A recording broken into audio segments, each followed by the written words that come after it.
Paano ka may mararating sa buhay na wala kang destinasyon, wala kang malinaw na goal? Kaya you're just wandering around without any source of direction. Wala kang any pinpoint in the future. Ito yung gusto kong marating. Eh, ano problema sa'yo? Kaya wala kang nararating sa buhay mo. Hindi ka kasi nagsiset ng goal. Wala kang target. You don't hit a target if you don't have it. Ang unang pundasyon ng tagumpay ay pagsiset ng target na malinaw sa'yo.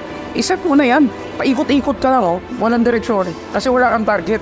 Ang masakit nito, dahil hindi ka nag-set ng malinaw na goal, ayan, wala ka ngayon napuntahan. Natapos yung buhay mo nang wala kang silbi. Papayag ka.